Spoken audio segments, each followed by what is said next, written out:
ఓం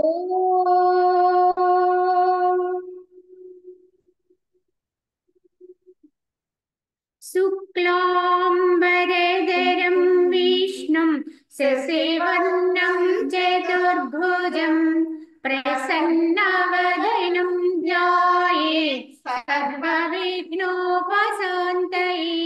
అఖండమండలాకారం వ్యాప్తం యేన చరాచరం తత్పదం దర్శితం యేన తస్మై శ్రీ గురవే నమః.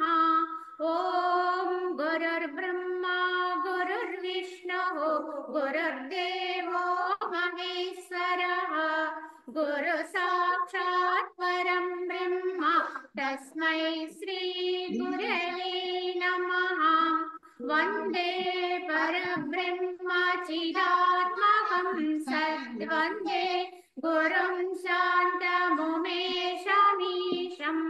వందే శివానంద గురు ప్రవీరం వందే సదా జ్ఞానవివందనీయాన్ అనంత సుఖదాతారఖండానంద విగ్రహం దయాళుమతి సంతుష్టం వందేహం మమ సద్గురుం రాగాదిరోగాన్ సతతానుషక్త నశేషకాయ ప్రవృత్తా నశేషాన్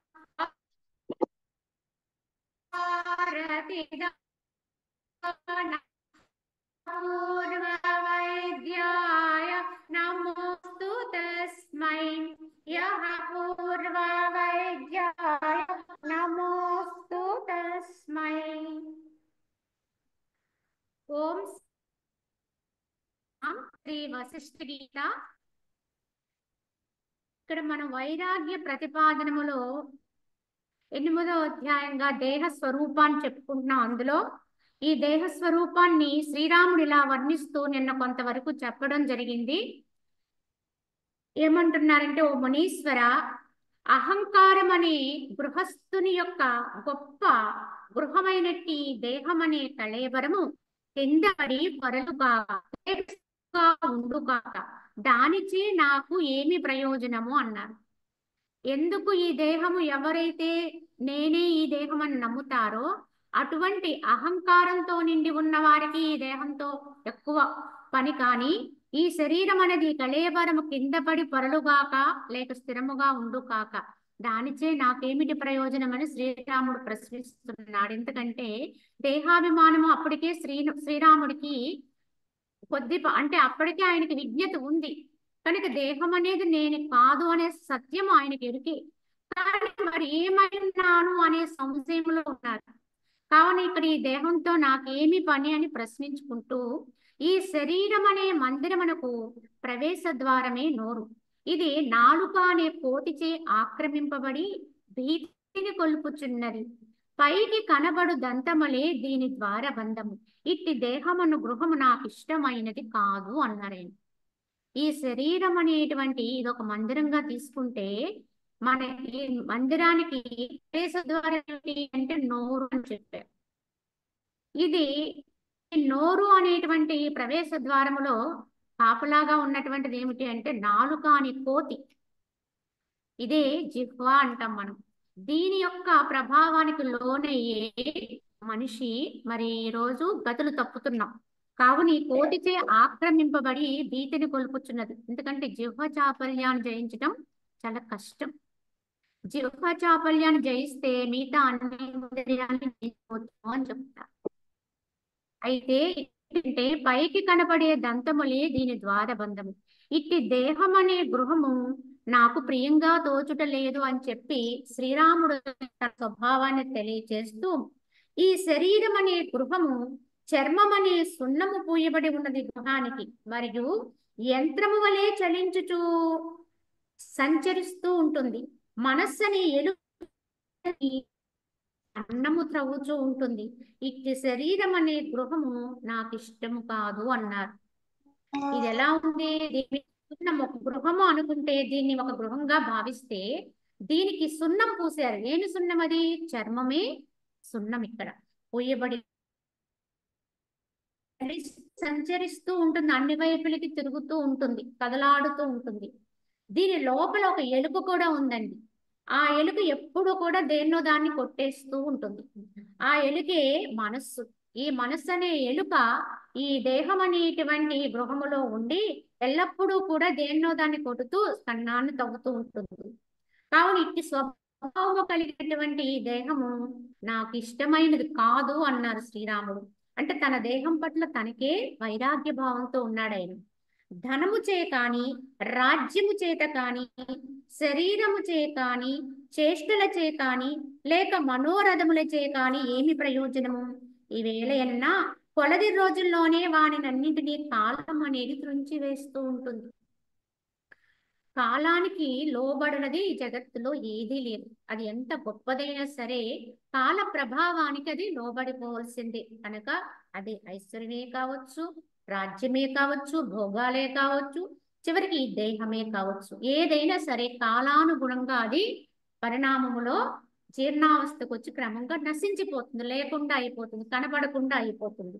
కనుక ఇలాగా కనిపించి కనపడకుండా అయిపోయే వీటితో నాకు ఏమి ప్రయోజనము? ఉపయోగం ఏముంది? ఏదో మధ్యలో కొంతకాలం మాత్రం కనిపిస్తూ ఉంటాయి, కానీ కాలం అనే ప్రభావానికి లోబడి అవి నశించిపోతున్నాయి. ఇలా నశించిపోయే ఈ దేహ సముదాయంతో నాకేమిటి ప్రయోజనము? మునీంద్ర, రక్త మాంసమయమైనది కేవలము నాశనమే ధర్మముగా ఈ శరీరం యొక్క బాహ్య అభ్యంతరములను విమర్శించి చూచినా ఇందు రమ్యత్వం ఏమీ గోచరించటలేదు, సుందరత్వం ఏమీ కనిపించట్లేదు నాకు ఈ దేహములో.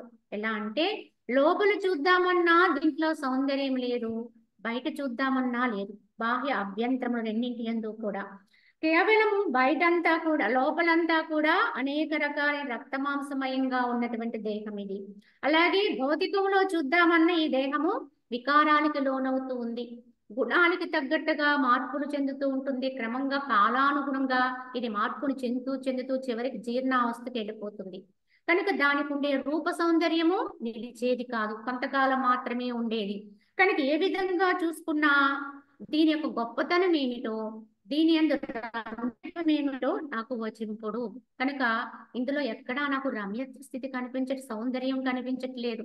కనుక దీన్ని పట్టుకుని ఉండడం అనేది ఎంతవరకు సమంజసము అని చెప్పి శ్రీరాముడు ప్రశ్నిస్తూ, ఈ దృశ్య ప్రపంచమందు ఏదియూ కూడా సత్యమైనది నేనే లేదు. కానీ ఒకటి అంటే ఈ దృశ్య అంతర్గతమగు శరీరము కూడా దగ్ధప్రాయమై అసత్యమయ్యే ఉన్నది. అయినను అట్టి అసద్రూప శరీరముచే జనులు మోసగింపబడుచున్నారు. ఎంత ఆశ్చర్యమిది! ఎందుకంటే ఈ భౌతిక ప్రాపంచకమునందు ఏమిటి ఇందులో ఉండేటి సత్యం అంటే ఏది ఇందు కనిపించేది ఏది కూడా సత్యమైనది కాదు. ఈ కంటితో చూడబడేది ఏది కూడా నిత్యము ఉండేది కాదు, నిత్యము కానిది ఏది కూడా సత్యం కాదని అర్థం. కనుక మధ్యలో వస్తుంది, మధ్యలో కొంతకాలం ఉంటుంది, నశించిపోతూ ఉంది. ఇదే ఈ యొక్క జగత్తు యొక్క పరిణామాలు జరిగేటువంటి మొత్తం యావత్తు జగత్తులోనూ కూడా ఇదే ఉంది. దృశ్యం అనుకుండే పరిస్థితి ఇదే అయి ఉన్నది. కాబట్టి ఈ దృశ్య అంతర్గతమైనటువంటి అన్నింటిలో ఒకటిగా ఉన్నటువంటి ఈ దేహము కూడా, ఈ శరీరం అని చెప్పబడి ఈ దేహము కూడా దగ్ధప్రాయమై దహించుకుపోయేదే అసత్యమయ్యే ఉన్నది, కొంతకాలానికి నశించిపోయేదైనది. అయినను అట్టి అసద్రూప శరీరముచే జనులు మోసగింపబడుతున్నారు. ఇదే నేను అనుకునేటువంటి అజ్ఞాన దశలోకి వెళ్ళిపోయి దాన్ని పట్టుకుని ఇక్కడ వ్యవహారం చేస్తున్నారు, దాంట్లోనే ఉండి ఇక్కడ మోహబంధనాలు పొందుతున్నారు. ఇది ఎంత ఆశ్చర్యం! కొంతకాలానికి లేక నశించిపోయే దాన్ని పట్టుకునే జీవనాన్ని గడిపితే, వ్యవహారాన్ని చేస్తూ ఇక్కడ ఇలానే ఉంటే సత్యం ఎప్పుడు తెలుస్తుంది అని చెప్పి శ్రీరాముడు అడుగుతూ, సెలయేరు యొక్క జలబిందువు శీఘ్రముగా నశించినట్లు ఈ శిథిలమైన శరీరం అనే పల్లవము కొలది రోజులకే అప్రయత్నముగా పడిపోవచ్చున్నది. సెలయేరులో ఉండేటువంటి నీరు శీఘ్రంగా కొంతకాలానికి ఎండిపోతాయి, లేదా అది ప్రవహించి ప్రవహించి ప్రవహించి కొంతకాలానికి అది పంట భూములకు వెళ్ళో ఇంకో చోటుకు వెళ్ళో మొత్తానికి నెమ్మదిగా అవి జీర్ణించుకుపోతుంది ఆ నీటి చుక్క. అదే విధముగా ఈ శరీరం అనే పల్లము కూడా కొలది రోజులకి జీర్ణావస్థకి వెళ్ళిపోతుంది, నశించిపోతుంది.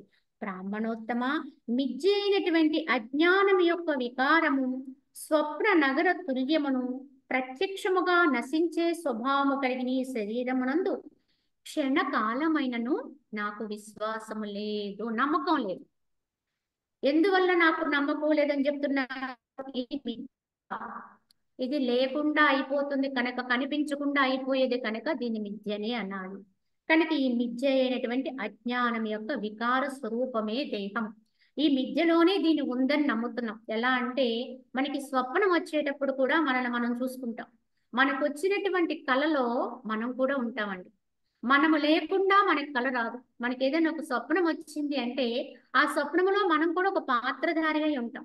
కానీ ఆ స్వప్నములో చూడబడినటువంటి పాత్ర, నువ్వు అని చెప్పుకునే, నేను అని చెప్పుకునే ఆ పాత్ర మరి ఎప్పటి వరకు ఉంటుంది?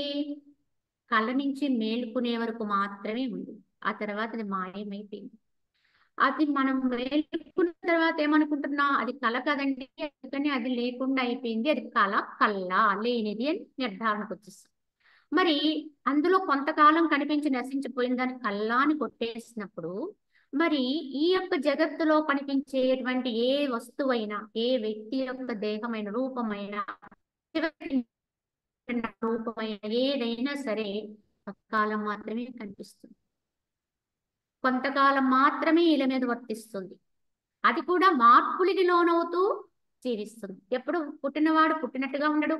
ఒక ప్రాయం వచ్చేటప్పటికి చక్కగా రూపం వస్తుంది, సౌందర్యంగా తయారవుతారు. కానీ మళ్ళా అదే యొక్క ప్రాయము మళ్ళీ ముందుకెళ్లే కొలది శరీరానికి వృద్ధాప్య చిహ్నాలు వచ్చేస్తుంది. మళ్ళీ అది మామూలుగా జీర్ణస్థితికి వెళ్ళిపోతుంది. ఇలా మార్పులకి లోనవుతూ చివరికి కనిపించకుండా అయిపోతుంది. ఇలాగ మధ్యలో మాత్రమే కనిపించి కొంతకాలం ఉండిపోయే దీని పట్ల నమ్మకం ఎలా ఉంచుకునేది? ఇది స్వప్న తుల్యం కదా, స్వప్న నగరం లాంటిది కదా ఇది. కావున దీని యందు నాకు విశ్వాసము లేదు అని చెప్పి శ్రీరాము నిర్ధారణ చేసుకుని మెరుపులందును శరత్కాల మేఘములందును గంధర్వ నగరం స్థిరత్వమున కలిగి ఉండును. అట్టివాడి ఈ శరీరం యొక్క స్థిరత్వమునందు విశ్వాసము కలిగి ఉంటారు. ఎవరికి శరీరం పట్ల నమ్మకం ఉంటుంది అంటే, మెరుపు ఎప్పుడు అలాగే ఉంటుందండి అని మీరు నమ్ముతారా? మెరుపు అనేది మెరుస్తుంది, వెంటనే మాయమైపోయేదాన్ని మెరుపు అంటున్నాం. కానీ మెరుపు వస్తే ఆ మెరుపు అలా ఉండిపోతుందని నమ్మితే ఎలా ఉంటుందో, అలాని గంధర్వ నగరాలు అక్కడ కనిపించినట్టుగా ఉంటాయట, అవి మళ్ళీ అదృశ్యమైపోతూ ఉంటాయట. అలాగే మేఘాలు పడుతూ మళ్ళీ అవి వర్షించకుండానే విడిపోతుంటాయి శరత్కాలంలో. ఇవన్నీ కూడా కనిపించి కనిపించకుండా అయిపోయి వెంటనే మాయమైపోతూ వాటి పట్ల ఎవరైతే స్థిరత్వ స్వభావం కలిగి ఉంటారో అవి స్థిరంగా ఉన్నాయని నమ్మితే అప్పుడు నమ్మాలి ఈ దేహం కూడా స్థిరమైనది. అవి ఎలాగూ స్థిరంగా ఉండవని మనకు తెలుసు. అలా అటువంటిదే దేహం కూడా అని తెలుసుకోవాలి. కానీ ఆ ఉన్న కొలది కాలములోని దానికన్నా ఉపయోగించుకుంటే ఆ దేహాన్ని ఎందుకు వచ్చిందో అందుకు ఉపయోగిస్తే అది సద్వినియోగపడుతుంది. కనుక మనకి దేహ ప్రయోజనం కూడా ఇలానే చెప్తారు. నిరంతరము క్షణభంగురత్వములో ఒకదానికంటే ఒకటి మించినటువంటి మెరుపు, శరత్కాల మేఘము, గంధర్వ నగరము మొన్నగు వాని అన్నింటిలో విజయము పొంది మేటి అయినదియు ప్రబల దోషమైన ఈ శరీరము తృణము వలె తుచ్చమని నిరసించి నేను సుఖముగా ఉన్నాను. కావున ఈ అన్నింటి వలె గంధర్వ నగరం వలె, మెరుపు వలె, శరత్కాల మేఘం వలె నశించిపోయే స్వభావము కలిగినటువంటి ఈ యొక్క దేహమును తృణప్రాయముగా ఎంచి దాని పట్ల నాకు ఎట్టి విలువ లేదు కనుక నేను దాని తృణముగా భావించి దాని పట్ల ఏ శ్రద్ధ చూపని వాడిని, దాన్ని విచ్చగించకుండా తుచ్చమని నిరసించి నేను సుఖముగా ఉన్నాను అన్నాడు. ఎందుకు సుఖంగా ఉన్నాడు? దేహభావన వదిలేస్తే ఏ నష్టము లేదు, ఏ కష్టము లేదు. వచ్చేటువంటి సమస్యలన్నీ దేహంతోటే వస్తాయండి. నేను పలానా వ్యక్తిని అనుకోవడం ద్వారానే అన్ని మొదలవుతాయి. అసలు నేను ఈ వ్యక్తి తత్వంలోంచి మనం ఎప్పుడైతే మన అంతర్ముఖంలోకి వెళ్ళిపోతామో, శక్తి తత్వంగా మారుతామో, అప్పుడు దేహానికి ఉన్న సమస్యలన్నీ పటాపంచలైపోతాయి. అవి ఎక్కడెక్కడి నుంచి వచ్చినాయో అలాగే వీగిపోతూ ఉంటాయి. ఇదే జ్ఞానాగ్ని దగ్ధ కర్మాణం. తను తాను తెలుసుకున్న వాడికి కర్మదోషాలు ఏమి అంటవండి. శరీరంతో కలుపుకుని ఉన్నవాడికి అన్ని దోషాలు. దీంతోటే ఉంటాం, దీంతోటే వర్తిస్తాం, దీని వ్యవహారమే సత్యం అని నమ్ముతాం కనుక దీని సుఖ దుఃఖాలను కూడా అనుభవించాలి తప్పదు. కానీ కాదు అని తెలుసుకున్న వాడికి ఎప్పుడు సంతోషం, ఎప్పుడు ఆనందమే. అయితే భయమును, ఆహార వాంఛ, దీనత్వము, దృష్టాదృష్ట వస్తువుల ఎడల అభిలాష, చపలత్వము ఇవి బాల్య ధర్మము కావున బాల్యము కేవలము దుఃఖము కొరికే అయి ఉన్నది. కనుక ఈ యొక్క భయము, ఆహారమే భుజించాలి, వాంఛ ఫలానా ఆహారమే తీసుకోవాలనే కోరిక, దీన స్వభావము, దృష్ట వస్తువుల యందు అభిలాష, అలాగే చపలత్వ స్థితి, ఇవన్నీ కూడా బాల్య ధర్మములు అన్నారు. బాల్య ధర్మములు అంటే అర్థం ఇక్కడ చిన్నపిల్లలకు ఉండేటువంటి లక్షణాలని కాదండి. ఇక్కడ మరి ఆత్మగా బాలాత్మలు ఉంటాయి, వృద్ధాత్మలు ఉంటాయి. పరిణితి చెందకపోతే పెద్దవారిలో ఉన్న ఆత్మ కూడా బాలాత్మే, అంటే అది బాల్యావస్థలోనే ఉన్నట్టు. ఈ యొక్క ఆత్మ యొక్క పరిణితి మీద ఆధారపడి ఉంటుంది ఈ బాల్యము, అలాగే పాండిత్యము ఇత్యాదివన్నీ కూడా. కనుక ఇవన్నీ బాలావస్థలు అంటే తెలియకపోవడం వల్ల చిన్నపిల్లలు ఎలా అయితే కాని విషయాన్ని, లేని విషయాన్ని నమ్ముతారో, అలాగే అజ్ఞానములో ఉండడం వల్ల మానవుడు కాని దాన్ని సత్యం అని నమ్మే అవస్థ ఇది. కనుక ఇది బాలావస్థ, జ్ఞానము లేని అవస్థ, అజ్ఞానపు అవస్థ అని దీని అర్థం. బాల్య అనర్థము నుండి విడువడి తదుపరి మనుజుడు భోగోత్సాహముతో దూషితాంతఃకరుణుడై యవ్వనమును పొందును. దీని ఫలితమే పతనము. అలాగే బాల్యావస్థ నుంచి మనుజుడు యవ్వనావస్థకు వస్తాడు. కానీ ఆ యవ్వనావస్థను ఎలా ఉపయోగించుకుంటున్నాడు అంటే భోగాలేని ఇచ్చలతోటి దూషితమైన అంతఃకరణము కలిగిన వాడే ఆ ప్రాయమునందు ఇష్టాయిష్టములు అనుభవిస్తూ అనేకమైనటువంటి ఇష్టాన్ని పొందాలని కాంక్షతో జీవిస్తూ మరి క్రమంగా దాని ఫలితం ఏమవుతుందంటే వాడు నైతికంగా కూడా తాన్ని స్థాయిలో ఉంటే నైతిక పతనానికి కూడా లోనవుతాడు. ఆత్మ విషయంలో కూడా వాడు దిగజారిపోతూ ఉంటాడు తాను తెలుసుకోలేకపోతే. అందుకే గతంలో మనకి బ్రహ్మచర్య ఆశ్రమం అని ఒక ఆశ్రమ ధర్మం పెట్టేవారు. తప్పకుండా ఆ ఆశ్రమాన్ని అనుష్ఠానం చేసుకునే గృహస్థుడుగా వచ్చేవారు. అప్పుడేమవుతుంది, నైతిక విలువలు తెలుస్తాయి, ఆధ్యాత్మిక విలువలు తెలుస్తాయి. ఉన్నతమైనటువంటి మానవుడుగా బ్రతకాలి అంటే ఏం చేయాలి, ఎలా నడుచుకోవాలి అని తాను నేర్చుకున్నటువంటి ధర్మాలన్నింటినీ కూడా ఇక్కడ గృహస్థాశ్రమంలో ప్రాక్టికల్ గా అనుభవించే విధానం వస్తుందండి. కానీ ఇప్పుడు మన పిల్లలకి ఈ యొక్క బ్రహ్మచర్యాశ్రమ ధర్మం పెంచుతున్నాం. అసలు అటువంటి తెలియకపోవచ్చు. పెద్దలకి తెలియనప్పుడు పిల్లలకి తెలియకపోవడంలో ఆశ్చర్యం లేదు. కానీ ఒక 25 సంవత్సరాలు లోబడి ముందుగా ఉన్న ప్రాయములో ఉన్న వాళ్ళందరికీ కూడా విద్యాబుద్ధులతో పాటు ఆధ్యాత్మిక నైతిక విలువలు ఎలా ఉండాలో నేర్పించగలిగి ఉండాలి. అదే అప్పుడు మనకి ఉన్నతమైనటువంటి మరి మనకి ఈ రాను మునుముందు ఉండే తరాలన్నీ కూడా విధానంలో తయారవ్వాలి అంటే ఆ బాధ్యత ఎవరి మీద ఉందండి? ఇప్పుడు ఎవరిమైతే తల్లిదండ్రులుగా ఉన్నామో, ఉపాధ్యాయులుగా ఉన్నారో, పెద్దలుగా ఉన్నారో వారు ఆ బాధ్యతను స్వీకరించి పిల్లలకి సత్యాల్ని అందించగలిగి ఉండాలి. ఈ బ్రహ్మచర్య ఆశ్రమ ధర్మంగా అలనాడు గురుకుల వాసం చేసేవారు. ఆ గురువు దగ్గర విద్యాభ్యాసం చేస్తూ వారు చెప్పినటువంటి విద్యను అభ్యాసం చేస్తూ దానితో పాటు ఇంద్రియ నిగ్రహాన్ని ఎలా పొందాలి, నైతిక పతనం పొందకుండా ఉండడం కోసం ఏ విధమైనటువంటి జాగ్రత్తలు వహించాలి, అలాగే తర్వాత వహించే గృహస్థాశ్రమంలో ఎటువంటి ధర్మపరుడుగా జీవించాలి ఇత్యాది విషయాలన్నీ బోధ చేస్తూ ఉండేవారు. అంత చిన్నతనం నుంచి కూడా వాళ్ళకి ఇంద్రియ నిగ్రహాన్ని నేర్పించేవారు. కనుకనే ధర్మం అనేది చక్కగా నడవగలిగేది అప్పుడు. మరి ఇప్పుడు ధర్మం లేదండి, ధర్మం తప్పేస్తుందండి అంటున్నాం. ఎందుకు ధర్మం మనం విడిచిపెడుతున్నాం అంటే నిగ్రహ శక్తి కోల్పోవడం వల్లే, నిగ్రహించుకునేటువంటి తత్వాన్ని బోధ చేయకపోవడం వల్లే. మనసు ఉంది కనుక అనేక రకాల ప్రోద్బలాలు ఉంటాయి దానికి వచ్చేటువంటి విధానం, కానీ దాన్ని ఎక్కడెక్కడ ఎలా అధిగమించాలి అనే నైపుణ్యాన్ని వాళ్ళకి నేర్పించగలిగి ఉండాలి. మనం బయట విద్యల యొక్క నైపుణ్యాన్ని అన్ని నేర్పిస్తారు కానీ అసలు అంతరములో తను తాను నిగ్రహించుకునే శక్తిని మాత్రం ఎవ్వరు పెంపొందించడం లేదు, దాన్ని అభ్యాసం చేయించడం లేదు. అందుకే ఇది కలియుగం అయిందండి అంటారు. కలియుగం అనేది ఎక్కడి నుంచో రాలేదండి, మన ప్రవర్తన ద్వారానే యుగాలు మారుతూ ఉంటాయి. ఎప్పుడైతే అందరూ సత్యవంతంగా జీవిస్తే అదే సత్యయుగం అవుతుంది. ఆ విధానంలో మనం నడుచుకోగలిగితే అదే సత్యయుగం. ధర్మం తప్పి వర్తిస్తే అదే కలియుగం. కావున కొంతలో కొంతైనా ఆధ్యాత్మిక జ్ఞానాన్ని పిల్లలకు అందించే ప్రయత్నం చేయాలి. కావున శ్రీరాముడు బాల్య అవస్థలో ఉన్నాడు, త్రేతాయుగం కనుక ఆ మాట్లాడాడు. ఏ యుగమైనా ఒకటి, ధర్మాచరణ అనేది అన్ని యుగాలకి సమానమే. కావున శ్రీరాముడు అంత బాల్య అవస్థలోనే అతని కారణ జన్ముడు కనుక ఎవరూ బోధ చేయకపోయినా ఆయనకు సహజంగా వచ్చేసింది కనుక ఇంద్రియాలు వీటి యొక్క విధానం ఇదంతా కూడా నాకు ఇచ్చగించట్లేదు, అవన్నీ కూడా అశాశ్వతం కదా, దాన్నెందుకు మనం చెప్పి శ్రీరాముడు ప్రశ్నిస్తున్నాడు. కానీ ఇది అందరికీ చేయకూడదు. కానీ ఇంతటి వైరాగ్యము రాకపోయినా, ఇంతటి వైరాగ్య పరిస్థితి అనేది అక్కడ శ్రీరాముడు సాక్షాత్తు దైవ స్వరూపుడు కనుక ఈ విధమైన తత్వంతో ఆయన ఉన్నాడు.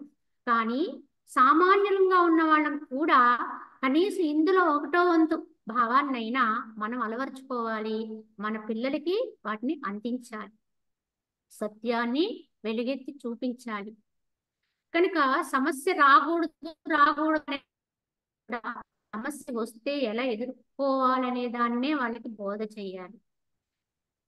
అలానే ఈ ఇంద్రియాల యొక్క ప్రభావం నుంచి ఎలా బయటపడాలి, కనుక ఏది చూస్తే అదే సత్యమని నమ్మడం కాదు అని రకరకాల అలవాట్ల నుంచి వాళ్ళకి వెనక్కి తిరిగేటట్టుగా వాళ్ళ మనసుని నిగ్రహించుకునే శక్తిని మనం పెంపొందించగలిగి ఉండాలి. ఆ విధంగా ఎవరైనా సరే ఆ వైరాగ్య భావన ఉంటేనే నైతిక విలువలు వస్తాయి. ఇప్పుడు అందరము కూడా ఆధ్యాత్మిక పక్కన పెడితే ఉత్తమమైన పౌరులుగా, ఉత్తమమైనటువంటి మానవులుగా ప్రపంచంలో జీవించాలి అంటే ఆధ్యాత్మికత అనేది తోడుంటేనే జరుగుతుంది. అది తోడు లేకుండా కేవలము మనం ఇక్కడ నైపుణ్యాలు మాత్రమే అభ్యాసం చేస్తే ఒకవైపు నుంచి ఎదుగుతున్నాం అనుకుంటూనే ఒకవైపు నుంచి కిందకి పడిపోతుంది. కనుక ఈ రెండింటిని దగ్గర చేసుకుని చక్కగా ఆధ్యాత్మిక విలువలను బోధ చేస్తూనే నైతికమైనటువంటి జాగ్రత్తలు వహిస్తూ ఆ విలువలు పెంపొందించుకుంటూ అప్పుడు మనం ఇక్కడ నిపుణత్వాన్ని పొందడం ద్వారా దేంట్లోనైనా రాణించగలుగుతారండి. ఏకాగ్రత అన్నిటికీ మూలం అండి. ఈ ఏకాగ్రత సాధిస్తే ఎవరైనా ఉత్తములు అవుతారు, ఏ రంగంలో అయినా వాళ్ళు ప్రావీణ్యాన్ని సాధించగలుగుతారు. ఇది తెలుసుకుంటే మనం దీన్ని చులకనగా చూసేది లేదు. ఆధ్యాత్మికత అనేది అతి చిన్న వయసులోంచే వాళ్ళకి అలవాటు చేయవలసినటువంటి జ్ఞానం ఇది, విద్య అనేది మనకు అర్థం అవ్వాలి ముందు. కావున శ్రీరాముని చూసైనా మనం నేర్చుకోవాలి. ఇంత అతి చిన్న ప్రాయంలోంచి మరి ఇంతటి జ్ఞానాన్ని తెలుసుకుని ఇంతటి విద్యలతోటి ఇంత వినయంతో మాట్లాడుతున్నాడు ఆయన. కావున అందులో కొంతైనా మనం గ్రహించాలి,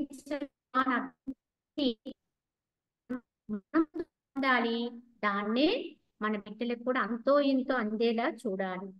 ఈ విధముగా శ్రీరాముడు మానవ జన్మ యొక్క విధానములో మరి ఎలా పతనాన్ని పొందుతున్నాడు, బాల్యావస్థలో తెలియని అవస్థల్ని పొందుతున్నాడు బాల్య ధర్మాలుగా, యవ్వన కాలములో యవ్వన ధర్మంగా ఉన్నటువంటి ఆ భోగాలేని ఉత్సాహంతో దూషితమైన అంతఃకరణము కలిగిన వాడే ఫలితము మళ్ళీ అక్కడ కూడా పతనమే అవుతుంది.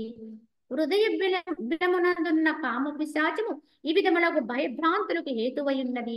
శక్తిహీనుడగు యువకుడు యువసుడి బలాత్కారముగా దానికి వసుడైపోతున్నాడు. ఎందువల్ల అంటే సత్యం తెలియకపోవడం వల్ల. ఇలా హృదయ బిలమునందు ఎప్పుడైతే దానికి అడ్డుకట్ట వేసే విధానం తెలియదో, గ్రహించుకునే విధానంలోకి వెళ్ళడో అప్పుడు అది మనల్ని పట్టి పీడించేస్తుంది. ఏదో విధంగా ఆ యొక్క కోరిక తీరకపోతే అది నిలవనివ్వదు. కామశాచము అన్నారు ఇక్కడ. కోరిక అనేది చాలా ప్రబలమైనది, ఇది బలవత్తరమైనది. దీన్ని మనం నిగ్రహించుకునేటంత ధైర్యం మనకుంటే మనము దాని వైపు వెళ్లకుండా జాగరూకులమై ఉండగలుగుతాం. కాకపోతే దానికి లోబడిపోయామనుకోండి, అది ఈ విధమైనటువంటి భయంకరమైన భ్రాంతులకు హేతువుగా నిలుస్తుంది. కనుక ఆ భ్రాంతిలో మనుషుడు వివసుడైపోతాడు. ఏం చెయ్యాలి, ఎలా చెయ్యాలి, ఎందుకు జీవించాలని తెలియకుండా అయిపోతుంది. ఇలాగా ఆ యవ్వన కాలము వృధా అయిపోయింది. తదుపరి జీవనమంతా కూడా నాశవంతమైతే పరుగులు పెడుతుంది.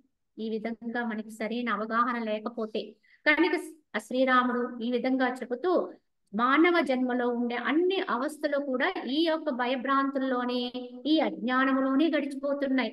కనుక ఆ దేహం పట్ల నాకు ఏ మాత్రము వాంఛ లేదు, కాంక్ష లేదు, దాని భావన లేదు అని చెప్పి ఆయన మాట్లాడుతూ ఇంకా మనుషుడికి కొంత దేహ ధర్మంగా ఏదో ఒక రోజున యవనావస్థ అని ఒక అవస్థ వస్తుందండి. ఈ అవస్థలో మనుజుడు ఏం చేస్తాడంటే చక్కగా తయారవుతాడు, సుందరంగా ఉంటాడు, సౌందర్యంగా ఉంటాడు. ఆ సమయంలో దేహ భావనతో ఉన్నవాడు మరి ఎటువంటి గర్వాన్ని పొందుతాడో కూడా, అది ఎంత తుచ్చమైనదో కూడా, అది ఎలా నిలవదు. యవ్వన గర్హణము అంటే దాని పట్ల గర్హణము అంటే అది త్యాగం చేయాలి, త్యజించాలి ఆ భావాన్ని అని చెబుతూ ఈ యొక్క యవ్వనం ఎటువంటిదంటే శృంగారాది రసములతో కూడినదియు చిత్ర విచిత్రములకు విషయ సమూహములచే పరిపూర్ణమైనది అయినటువంటి యవ్వనమును యవ్వనమనే భీకరారణ్యమును దాటిన వాడే అవుతాడు. ఇది ఒక భీకర అరణ్యం అండి. ఈ యవ్వన కాలములో వచ్చే కాంక్షలు అనుకోండి, వాటిని తమ యొక్క గమ్యంగా చేసుకున్నారనుకోండి, వాడేమవుతాడు? అధముడైపోతాడు. ఇది ఒక భీకరమైనటువంటి అరణ్యంలా ఉంటుందండి ఈ అవస్థ. ఇందులో వాడు సరిగ్గా అవగాహన తెలుసుకుంటే, దీన్ని దాటగలిగితే వాడు ధీరుడే అవుతాడు, వాడు మనసును జయించిన వాడు అవుతాడు. అలా జయించకపోతే దాని ప్రభావం జీవితాంతం ఉంటుందండి. హృదయమన ఈ విధంగా ఈ యవ్వనం అనేది మనుజుడు ఆ యొక్క యవ్వనం అనే దావాగ్రచే వృక్షం వలె దహింపబడుతూ ఉంటాడు అన్నారు ఇక్కడ. ఎందుకంటే ఈ కాంక్షని కనుక మనం వర్జించకపోతే, సక్రమమైనటువంటి విధానములో వాడు జీవించకపోతే, వాడిని ఆ యొక్క వృక్షాలు ఎలా దహించబడిపోతూ ఉంటాయో వాడి నిలువునా కాల్చేస్తుంది. వాడు ఎందుకు వచ్చాడు అనేది పక్కన పెడితే, ఇక్కడ ఒక మనిషిగా కాకుండా మృగంలా మారిపోయే ప్రమాదం ఉందండి. ఇది చూస్తున్నాం మనం. అది గమనించుకొని ఎందుకు ఇది అంటుంటే, మనసు మీద పటుత్వం లేకపోవడమే, నిగ్రహత్వం లేకపోవడమే ఇది కారణం. అతి నిర్మలమై ఔదార్యాది గుణములతే విశాలమై పవిత్రమైనటి బుద్ధి కూడా వర్షాకాలము నది వలె యవ్వనవస్థ యందు మలినమవుతూ ఉంటుంది. కనుక వర్షాకాలంలో ఎలా అయితే నది ఏం చేస్తుంది, ఎప్పుడూ ప్రశాంతంగా ప్రవహించే నది కూడా వర్షాకాలంలో ఉరువళ్ళు పరవళ్ళు తొక్కుతూ ప్రవహిస్తుంది. దానికి ఎక్కడెక్కడి నుంచో నీరు వచ్చి చేరుతుంది. కావున అది అమాంతంగా వెళ్ళి ఏం చేస్తుంది, సముద్రంలో కలిసే ప్రయత్నములో ఆ యొక్క అవస్థలో మరి ఎన్నో మలినాలను తనలో కలుపుకునేటువంటి స్థితి వచ్చింది. కనుక అప్పటి వరకు నిర్మలంగా ప్రశాంతంగా స్వచ్ఛంగా ఉన్న నది ఏమైపోతుంది, మలినమైపోయింది. బురద నీరు వచ్చేస్తుంది అందులోకి. రకరకాల కొట్టుకొచ్చి ఆ నదీ ప్రవాహంలో కలుస్తూ ఉంటాయి. అప్పుడు ఆ నది ఎలా అయితే మలినత్వాన్ని పొందిందో, అదే విధముగా ఈ యవ్వనవస్థ కూడా మానవ జన్మలో మలినమంటగా బయటపడగలిగితే వాడు ఉత్తముడవుతాడు. ఎవడైతే ధీశాలి అవుతాడు, వాడు దాన్ని జయించగలుగుతాడో వాడు ధీశాలి అవుతాడు. మహా కల్లోలముతో కూడి భయంకరమైన నదిని కూడా దాట సఖ్యమగును. కానీ యవ్వనవస్థచే చంచలమైనది, భోగతృష్ణచే దూషితమైనది అయినటువంటి చిత్తవృత్తిని మాత్రము దాటడము సఖ్యము కాదు, దాటుట కష్టమైన పనిది.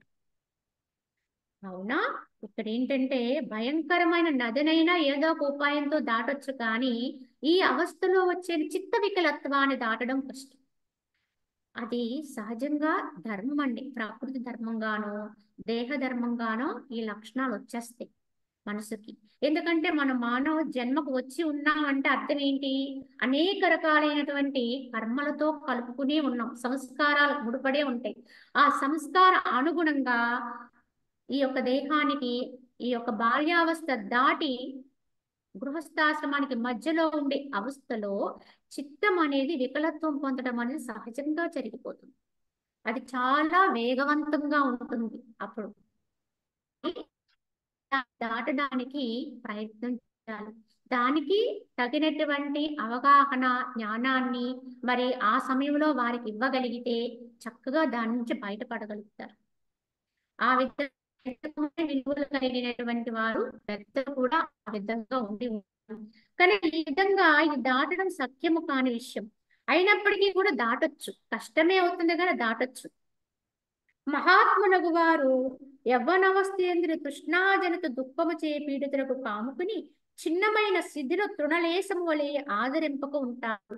కావున మహాత్ములైనటువంటి వారు, గొప్పవారైనటువంటి వారు, జ్ఞానం తెలిసిన వారు ఈ సత్యాన్ని తెలుసుకుంటారు. ఇదంతా కూడా ఈ తృష్ణ అనేది మనకి దుఃఖాలకి హేతు అవుతుంది కనుక దాని జోలికి పోకూడదు అని చెప్పి సిద్ధిలో తృణలేశం వలె దాన్ని ఆదరింపరు. ఆ భావాలు వచ్చినా సరే లోపలికి తీసుకోరు.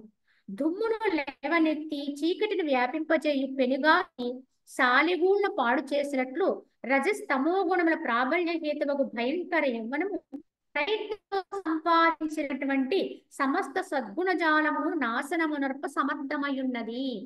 ఎవ్వరూ పుట్టుకతో చెడ్డవారు కాదండి. అందరూ మంచి వాళ్ళనే బ్రతకాలనుకుంటాం. కానీ ఆ అవస్థ కూడా మనల్ని పక్కదారి పట్టిస్తూ ఉంటుంది. ఎందుకంటే దుమ్మును లేవనెత్తి చీకటిని వ్యాపింపజేసేటువంటి ఒక భయంకరమైన పెనుగాలి ఏం చేస్తుంది? సాలిగూళ్ళను పాడు చేయనట్లుగా అది ఆ గాలి యొక్క ఉధృతికి ఎక్కడెక్కడో ఏవేవో కొట్టుకుపోతూ ఉంటాయి. అదే విధముగా మానవుడిలో వచ్చేటువంటి రజస్సు, తమస్సు ఈ రెండు గుణాలు అప్పుడు వ్యాకోపిస్తాయి. కనుక ఈ రజ తమో గుణాల ప్రాబల్య హేతువైనటువంటి ఈ భయంకరమైనటువంటి ఈ యొక్క అవస్థలో ఏమవుతుంది? ప్రయత్నముతో సంపాదించబడినటువంటి సమస్త సద్గుణ జాలము కూడా నాశనమునర్ప సమర్థమై ఉన్నది అన్నారు. అంతవరకు వాడెంతో మంచివాడిగాను, సద్గుణప్రాయుడుగాను, శీలవంతుడుగా, చక్కగా మంచి విద్యావంతుడై విద్యాభ్యాసం చేస్తున్నాడు అనేవారు కూడా పక్కదోవ పట్టేటువంటి విధానం ఉందండి ఇక్కడ. ఎందుకంటే దాని ప్రభావం అటువంటిదండి. అటువంటి వాళ్ళ కూడా అది పక్కతో పట్టిస్తుందంటే దానికి తగినటువంటి ఎదుర్కొనే సమర్థతని మనం పొందగలిగి ఉండాలి. దేహం అనే అరణ్యమున కొలది రోజుల పాటు ఫలించినటువంటి యవ్వనమును శరత్కాలమునందు మీరు విశ్వాసము కలిగి ఉండకూడదు. ఏలైనా చేయించుకో. అయితే ఒకటి గమనించుకోవాలి, ఈ అవస్థ కూడా తాత్కాలికమైనది, ఒక పీరియడ్, కొద్ది రోజులు మాత్రము. మధ్యలో మానవుని తాకుతుంది, వదులుతుంది. ఇదే మనల్ని నిలబెట్టే అవస్థ, ఇదే మనల్ని అదములుగా చేసే అవస్థ కూడా. ఈ అవస్థలో ఎవడైతే నిగ్రహ శక్తిని పెంపొందించుకుని అన్నీ తెలిసి కూడా సర్వము కూడా గ్రహింపు కలిగిన వాడైతే కూడా జ్ఞానాన్ని పొంది కూడా మనిషిగా ఎలా నిలబడాలో అలా నిలబడితే ఉత్తముడుగా ఎదుగుతాడు. ఎందువల్ల అంటే అక్కడ వివేకం మేల్కోవన్నాడు. ఇది ఉత్తమము, ఇది తుచ్చమము అనే శక్తి వాడిలోకి వచ్చింది అనుకోండి, అనే జ్ఞానం వాడికి వచ్చింది అనుకోండి, వివేక శక్తి. అందుకే వివేకాన్నే మేల్కొల్పాలి ఎవరిలో అయినా. ఆ మేల్కొలిపితే ఆ విచక్షణ శక్తి వాడిని తప్పుదారి పట్టనివ్వదు. అంటే ఎవరిలోకైనా కాంక్ష వస్తుంది, కానీ ఆ కాంక్షని వాళ్ళు నిగ్రహంతో అధిగమిస్తారు. కానీ ఈ అవస్థ శాశ్వతం మాత్రం కాదు. మధ్యలో కొంతకాలం తాకుతుంది, విడిచిపెడుతుంది. ఈ మధ్యలో ఉన్నటువంటి దీన్ని పట్టుకొని ఎప్పుడు ఇలానే ఉంటాము, ఎప్పుడు ఇంత పటిష్టంగా ఉంటాము, బలవంతులుగా ఉండగలము అన్నట్టుగా విర్రవీగితే చివరికి అది మనని అధోముఖత్వం పట్టిస్తుంది. ఎవ్వరికి ఇది నిలవదండి. ఆ ప్రాయములో ఎవరైనా సరే ఏదైనా చేయగలుగుతారు. ఎందుకంటే సమర్థవంతంగా శరీరం ఉంటుంది, దేహ దారుఢ్యం ఉంటుంది కనుక వాళ్ళు ఏదైనా ఆరగించగలుగుతారు, ఏ పనైనా చేయగలిగే సమర్థత ఉంటుంది. కానీ ఆ సమర్థతని పక్కదారి పట్టించుకోవడం, ఆ సమర్థతని స్థిరమని నమ్మకూడదు. ఎప్పుడు ఇలానే ఉంటామనేది ఎవ్వరికీ లేదండి. అది కొద్ది రోజులు ఉంటే నెమ్మదిగా దాని అవస్థ తొలగిపోతుంది. అది శాశ్వతమని నమ్మితే అది మూర్ఖత్వానికి తాగవుతుంది. క్షణభంగురమైనట్టు యవ్వనము చే ఎవడు మోహవశమున ప్రసన్నుడగునో అతడు మహామూర్ఖుడే అగును కాన అట్టివాడు మనుజులలో పశువని తలంపబడును. ఎందుకు పశువు అవుతాడు అంటే ఇది క్షణభంగురం ఈ కామం ఎటువంటిది అంటే ఆ క్షణానికి అతన్ని పశువుగా, ఎవరినైనా సరే, ఏ వ్యక్తినైనా సరే పశువుగా మార్చేయగలిగే శక్తివంతమైన వాడు మనిషే. కానీ ఎందుకు పశువు అయిపోతున్నాడు అంటే ఇది క్షణభంగురంగా అప్పటికప్పుడు దానికి అవస్థని అనుభవించాలనుకుంటుంది. కానీ తర్వాత తప్పిదమని తెలిసిన ఉందని కనుక ఈ క్షణభంగురత్వాన్ని కోరుకుంటుంది. ఎవడైతే దీని పట్ల మోహవశముతో ప్రసన్నుడో అతడు మహామూర్ఖుడే అగును. కానీ అతని మనుషుల్లో పశువు లాంటి వాడు. పశువే, మనిషి అయితే ఇలా ఉండడు, పశువే అన్నట్టుగా చేసేవాళ్ళు ఉన్నారు. మాన మోహాది అజ్ఞానముచే మదోన్మత్తమైనటువంటి యవ్వనం అనే సారము కలదని ఎంచి ఎవడందు నిమగ్నుడగునో అట్టి దుర్బుద్ధి శీఘ్రముగానే పశ్చాత్తాపడవలసి వచ్చు. ఎవడైతే దీన్ని పట్టుకుని నమ్మి నిజమని దాంట్లో వెర్రవీగి దానికి తగిన ప్రవర్తనతో ఉంటాడో వాడు శీఘ్రంగా అతి త్వరలో వాడు ప్రాయశ్చిత్తాన్ని పొందవలసి వస్తుంది, శిక్షింపబడతాడు తప్పకుండా. ఇదంతా ఎప్పుడో త్రేతాయుగంలో రాముడు ప్రస్తుత కాపించేదే అనిపిస్తారు. ప్రస్తుతం జరిగేది కూడా ఇదే. ప్రస్తుత కాలములో మనము ప్రపంచంలో ఈ రోజు ఎక్కువగా చూస్తున్న అవస్థ కూడా ఇది. కనుక అటువంటి వాడు తప్పు చేసి తర్వాత వాడు శిక్షణ పొందుతాడు. కానీ తర్వాత పశ్చాత్తాపడితే మాత్రం చేయగలిగింది ఏముందండి? ఆ క్షణం, ఒక్క క్షణం నిబ్బరించుకుంటే వాడు ఆ తప్పు నుంచి బయటకు రాగలుగుతాడు. ఆ నిగ్రహ స్థితి కోల్పోవడం వల్లే వాడు తప్పిదాలు చేస్తూ ఉంటాడు. సాధు పుంగవ, ఎవరు యవ్వనమును సంకటమును సులభముగా దాటివేయుచుదురో వారే పూజ్యనీయులవుతారు, వారే మహాత్ములు, వారే ఈ ప్రపంచమున మనుజులని చెప్పదగిన వారు. ఎవరు దీన్ని అధిగమిస్తారో, అధిగమించి తమను తాము నిలబెట్టుకుంటారో పూజ్యులవుతారు, వందనీయులవుతారు. పెద్ద పెద్ద మొసళ్ళు కలిగిన సముద్రమును కూడా మనుజుడు సులభముగా దాటగలడు. కానీ కామాది ప్రబల తరంగముల చేయి పూర్ణమై దోషయుక్తమైన కానీ ప్రయత్నముతో దాటాలి. ఇది నిలవనివ్వదు వాణ్ణి, కానీ ప్రయత్నిస్తే తప్పకుండా దీని నుంచి బయటపడగలుగుతాడని చెప్పారు. ఓ ప్రియమునీంద్ర, వినయ సౌజన్యములతే భూషితమును సత్పురుషులకు ఆకరమును కరుణాదయాది ధర్మములచే ఉజ్వలమును శాంత్యాది ఉత్తమ గుణములచే పూర్ణమైనటువంటి ఎవ్వని నీ ప్రపంచమున నందనవనం వలె దుర్లభమై ఉన్నది. కనుక ఓ మునీంద్ర, ఇది వినయ సౌజన్యములచే భూషితము. కానీ అదే యవ్వనవస్థలో ఎవడైతే వినయవంతుడై సౌజన్యంతో ఉంటాడో, సత్పురుషులకి మూలమైనటువంటి ఆకృతి కలిగి చక్కగా వర్తనం ఉంటుందో, కరుణ దయా ఇత్యాది గుణాలతో ఉంటాడో, శాంతమనే గుణంతో ఉంటాడో, అటువంటి పూర్ణమైనటువంటి యవ్వని మీ ప్రపంచమున నందనవనమలే దుర్లభమై ఉన్నది. కానీ ఎవరైతే దీన్ని సద్వినియోగపరుచుకుంటారో, దాన్ని ఉత్తమమైన స్థాయిలోకి మరల్చుకుంటారో, అది రాను రాను వాడికి ఆనందాన్ని కలిగించడానికి ఉత్తమమైనట్టు ఉపకరణం అవుతుంది. వాడు భవిష్యత్తులో ఇంక ఎప్పుడు ఏ ఆశ్రమ ధర్మంలోకి వెళ్ళినా సరే అక్కడ సత్యవంతంగానే జీవించడానికి వాడికి ప్రోద్బలం చేస్తుంది. కనుక అన్నీ తెలుసుకుని సత్యవంతుడే, సత్యమునందే మరి నిశ్చలత్వం కలిగిన వాడు ఏ తర్వాత వాడు గృహస్థుడుగా అవుతాడు, వానప్రస్థానికి వెళ్ళొచ్చు, ఎన్ని ధర్మాలకు వెళ్ళినా వాడు సత్యం నిలబెట్టుకో. ఈ అవస్థలోనే మనం బహుజాగురు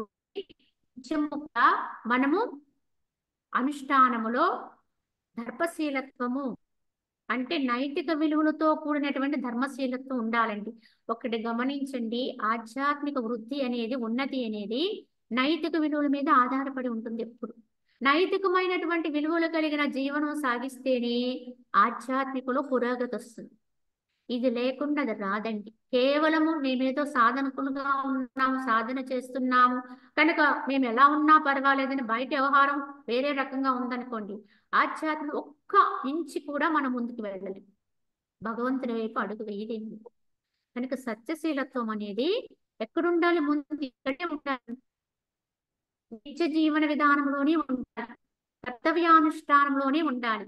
క్రమేపీ అది నిన్ను ఆధ్యాత్మిక ఉన్నత స్థాయికి తీసుకెళ్ళి తెలుసుకుని మనం ఈ మోహాన్ని కాంక్షల్ని తగ్గించుకుని భోగలాలసత్వాన్ని విడనాడి కామవాంఛలు పక్కకు పెట్టి సత్యమైన ధర్మం వైపు కలిగి ఉండాలి అది చెప్తూ ఇక కాలం అనేది ఎటువంటి స్వభావం కలిగి ఉందో కూడా మనకి శ్రీరాముడు వర్ణన చేస్తాడు. ఈ కాలం అనేటువంటి స్వరూపం ఎలా ఉంటుంది అంటే ఈ కాలం అనేది తుచ్చమైనటువంటి ప్రపంచమునందును ఎవరికి క్షుద్రమగు సుఖభావన వకింత కలదో దానిని కూడా కాలము ఎలుక దారమును వలె పూర్ణముగా ఛేదించి వేయిస్తున్నది అన్నారు. ఎలుక పని ఏమిటండి? ఎలుక ఎప్పుడు ఏదో దాన్ని కొట్టివేస్తూ ఉంటుంది, కొరికేస్తూ ఉంటుంది. కనుక ఈ ఎలుక పని ఎలా అయితే దేన్నో దాన్ని పట్టుకుని కొట్టివేయడమే దాని పనిగా ఉంటుందో అటువంటి ఎలుక ఏమిటయ్యింది అంటే ఈ తుచ్చమైన ప్రపంచమందు ఎవరికైతే క్షుద్రము సుఖభావన కలదో ఎవరికైతే కదా అందరికీ ఇలా ఉన్నాం. ఎందుకంటే ఈ ప్రాపంచిక విషయాలు ప్రాపంచిక భోగాలు సుఖాలే నిత్యమని నమ్మి అది వాటిల్లోనే తేలియాడుతూ దాన్ని నిజమనే భావనతోటి ఇందులో ఉన్నాం మనం. అయితే ఎంత మనం మునిగి అందులో ఉన్నా ఏదో ఒక రోజున మనల్ నుంచి అన్నిటిని దూరం చేస్తుంది. అంటే మనల్ని అన్నిటికీ దూరం చేస్తుంది. మనం ఇష్టపడినా ఇష్టపడకపోయినా ఎవ్వరమైనా సరే ఎన్ని సుఖభోగాల్లో ఉన్న వాళ్ళమైనా ఏదో ఒక రోజున వాటిని విడిచి వెళ్ళక తప్పదంటే వాటిని అనుభవించడానికి దేహం ఉండదండి. ఆత్మగా జీవుడుంటే ఉండొచ్చు. దేహం అంటే కాల ప్రభావానికి దేహము లోబడుతుంది కనుక అమాంతంగా ఏదో ఒక రోజున వచ్చి కాలము కబళించేస్తుంది. మనం ఇందులోనే పడి ఇది బాగుంది బాగుందని ఇదే తింటూ ఉంటాం, ఇలాగే ఇందులోనే ఉంటాం. ఈ లోపల కాలం అనేది మనల్ని కబళించేస్తుంది. విశాల సముద్రము పడమాగ్ని మింగివేసినట్లుగా సర్వభక్ష్యము ఈ కాలము మింగివేయినట్టు వస్తువు ఏదియు ఈ ప్రపంచంలో లేదు. సముద్రాన్ని కూడా అగ్ని మింగేస్తుందండి. బడబాగ్నిలో సముద్రంలో పుట్టి సముద్రాన్ని హరింపచేస్తూ ఆ సముద్రంలో మండుతూ ఉంటుంది బడబాగ్నులు. ఇది ఒక రకమైన అరిష్టం. అదే విధముగా సర్వభక్షి అయిన ఈ కాలం అన్నిటినీ భక్షించేస్తుంది. ఈ కాలం ఈ కాలానికి లోను కానిది ఏదీ లేదండి. కాలచ్చ నారాయణ, ఆయనే నారాయణ స్వరూపం కనుక అన్నింటికి కూడా అదే అతీతమై ఉన్నది. కావున ఈ కాలము వేయినటువంటి వస్తువు ఏది ప్రపంచంలో లేదు. ఈ కాలానికి లోబడింది ఏదీ లేదు. విశ్వస్వరూపుడును అనంత విశ్వమును కబళించిన వాడైన కాలదేవుడు గొప్పవారిని కూడా లెక్క చేయడు. ఈయన చాలా గొప్పవాడు, ఈయన చక్రవర్తి పదవిలో ఉన్నవాడు, లేకపోతే ఇంకొక మినిస్టర్ గా ఉన్నాడు, లేకపోతే ఇంకోలా ఉన్నాడు అని చెప్పి కాలం ఏంటి అయిపోదండి. వారిని వదిలివేయదు. ఎవరైనా ఎంత గొప్పవాళ్ళైనా ఎంత అల్పులైనా ఎవరినైనా ఒక్కలానే చూస్తుంది. వారి సమయం ఎంతవరకు ఉందో అంతవరకు క్షణాల మీద లెక్కలు కడుతుంది. ఒక్క క్షణం కూడా ఆలస్యం చేయదండి. కనుక వారిని కూడా మింగివేస్తుంది. రమణీయములైనయు శుభారంగమున కలవియు సుమేరు పర్వతం వలె గొప్పవైన పదార్థమును కూడా కాలమనే గరుత్మంతుడు పర్వతములు మింగేసినట్లుగా మింగేస్తుంది. అలాగే ఎంతో సౌందర్యంగా ఉన్నాయి, శుభాన్ని కలిగించేవి, ఇవి చాలా గొప్పవి అనుకుని వాటిని వదిలేదండి. ఎలా అయితే పర్వతాన్ని ఈ పర్వతం ఇంత సుమేరు పర్వతం గొప్పదైనప్పటికీ కూడా గరుత్మంతుడు సర్పాలను ఎలా మింగేస్తాడో కాలం అలా మింగేస్తుంది. అంటే అటువంటి వాటికి కూడా వినాశనం తప్పదు. ఎందుకంటే ఈ సృష్టిలో కూడా మనం చూస్తున్నటువంటి సముద్రాలు, పర్వతాలు, అరణ్యాలు ఇవన్నీ ఎప్పుడూ ఇలానే ఉంటాయి. ఎడారులు ఇలానే ఉంటాయని మాత్రం అనుకోవద్దండి. ఇప్పుడు ఎడారులు ఉన్న చోట ఒకప్పుడు సముద్రాలు ఉండేవట. ఇప్పుడు సముద్రాలు ఉన్న చోట ఒకప్పుడు పర్వతాలు ఉండేవి. అలాగే పర్వతాలు ఉండే చోట భూమి ఉండేది. ఇలా మనము ఈ యొక్క సముద్రపు ఉపరితల భాగము ఎత్తుగా ఎదిగిపోతే అవే పర్వతాలు అయిపోయినాయి అండి. సముద్రపు ఒడ్డు భాగాలు ఎత్తుగా అంటే ఈ సృష్టి క్రమములో పంచభూతాలతో సహితం అన్ని పొందుతూనే ఉంటాయి. కనుక చూడబడే అంత గొప్పవైనా సరే అవి అలానే ఉంటాయని మాత్రం అనుకోవద్దు. మరి అటువంటి వాటికే స్థిరత్వం అయినప్పుడు సామాన్యులమైన మనం అనుకునే ఇవి కాలానికి లోబడకుండా ఉంటా అనే విషయాన్ని మనం అర్థం చేసుకోవాలి. కాలుని కరాళ వదనమున బడని వారు ఎవ్వరూ ఉండరు. నిర్దయులు, కఠినులు, క్రూరులు, పురుష భాషలు, వీరు వారు పరుష భాషలు అంటే పరుషంగా మాట్లాడేవాళ్ళు, వీరు వారు అనేమి అందరూ కాలము చేత కబళించబడుతూనే ఉంటారు. ఎంతటి వాళ్ళైనా చిలుకు దానిమ్మకాయను పగిల్చి గింజలను తిన్నట్లుగా కాలుడు జగత్తును సంహారమునర్చి అందరి నానావిధ ప్రాణులని బీజములన్నిటి నిర్మూలించుచున్నాడు. ఒక చిలుక ఎలా అయితే ఒక దానిమ్మకాయను వలుచుకుని దాంట్లో ఉన్న గింజలన్నీ ఏరుకుని తింటుంది. అది చూడడానికి సుందర దృశ్యంగా అనిపించవచ్చు. కానీ ఆ చిలుకకి దానిమ్మకాయ వలుచుకోవడం ఎంత తేలికో కాలుడికి కూడా ఈ జగత్తు యావత్తుని వలుచుకోవడం అనేది అంత తేలిక. కనుక దీన్ని ఎటైనా మార్చగలదు. ఈ రోజు నిన్నటి వరకు ఇక్కడ ఒక ఊరుందండి, రేపు లేదండి. ఎవరి తరమండి? సామాన్యుడికి అంత మార్పుని వెంటనే చేయటం సామాన్యుడి వల్ల కాదండి. కానీ దైవం యొక్క విధానములో మరి అనంతమైన శక్తి యొక్క విధానములో ఏదైనా సంభవిస్తుంది. సంభవం అనేది అసంభవం అనేది ఏదీ లేదండి. అన్నీ ఏదైనా జరగవచ్చు. అటు ఇటైపోవచ్చు, ఇటు దటైపోవచ్చు. కావున దేనికి ఆశ్చర్యపడవలసిన అవసరం కూడా లేదు. ఇవి కూడా మనం చూస్తూనే ఉన్నాం, గమనించండి. ఏది ఒకప్పుడు ఎంతో గొప్ప ప్రదేశాలుగా ఎదిగి ఎంతో మందికి ఆటపట్టుగా ఉన్న స్థలాలన్నీ ఇవాళ ఏమైపోతున్నాయి? అంతర్భాగం అయిపోతున్నాయి, సముద్రాల్లో కలిసిపోతున్నాయి. లేకపోతే రకరకాల పరిణామాలు, ఒక భూకంపం వచ్చిందనుకోండి, భూమి అడుక్కు వెళ్ళిపోతాయి. అక్కడ ఊరు ఎక్కడుందో తెలియదు, వాడెక్కడుందో తెలియదు. ఇలా అయిపోతుందండి. అయితే ఈ కాలం అనే దాన్ని కాలం అనేటువంటి ఈ యొక్క పరిస్థితి, విపత్తు ఏదైతే ఉందో ఈ కాలం అన్నిటినీ కూడా మింగేస్తుంది. భగవంతుని తత్వమే కాలం అండి. ఏదైనా అటు ఇటు మార్చగలిగే శక్తి కలిగి ఉన్నది. నానావిధ ప్రాణుల బీజములన్నీ కూడా నిర్మూలన చేస్తుంటది. కాలమును అనే మేడు చెట్టు నుండి లెక్కకు మీరిన బ్రహ్మాండములనే కాయలు జారి పడుతూ ఉంటాయి. మామూలే జీవులు. మేడు వృక్షం ఉందనుకోండి, ఆ మేడు వృక్షం నుంచి దానికి గుత్తులు గుత్తులుగా కాయలు కాస్తాయి. ఆ గుత్తులు గుత్తులు కాయలన్నీ కూడా మరి నీకం కాసి, ఇంతటి మేడి పండులో ఏముంటుందండి?